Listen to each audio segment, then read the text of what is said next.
You remember how your parents would always go on about certain classics from their teenage years that scared them straight?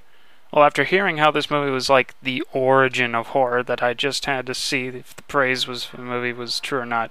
So after watching the 1980s horror that scared my parents, I have to say, I was quite disappointed. Sorry, Jason. The story revolves around this camp that is supposedly cursed with death. People go to the camp and always get picked off. Now, something like this sounds absurdly common nowadays, but I guess back then it was a new and interesting concept.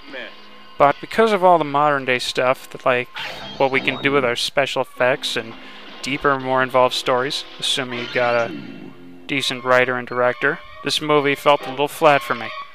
I'll start with what I hated. My main gripe in this movie is the characters, or lack thereof. Every single character in this movie was an expendable who was only there to die. Even the star of the movie, who doesn't even come on to the last 10 minutes, felt sloppy and forgettable. The acting is terrible too. For example, there's a scene where a girl's in the bathroom, she turns around, she screams, and it is without a doubt the worst scream I have ever seen in a death scene yet. Watch it and you will agree with me. And who's in this movie? I don't know, and neither do I care. The only guy worth mentioning in this movie is Kevin Bacon.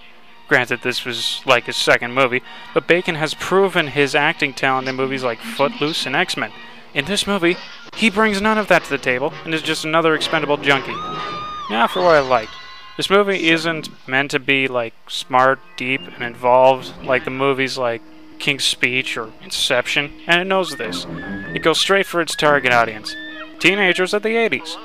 And at this time, I suppose that the effects are relatively new for the world of cinema, so I guess the teens can find this movie scary. Though I'm not sure how teens nowadays get fazed by this material.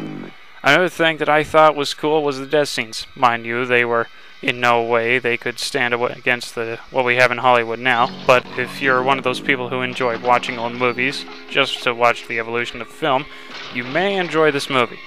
Especially if you like horror movies like myself. Though this movie had bad acting and a bad script, this movie also browsed the tradition of screaming to the characters on the film, as the audience hopelessly tries to convey that the killer is in the warehouse and they will get filleted if they enter. In the end, I was not a total fan of this film, but its contribution to the horror genre as we have it today is apparent.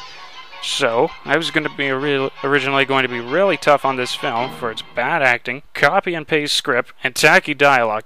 However, after seeing that it affected the horror genre that I know and love today, I will give it props for that. And my final score for this movie is a 6.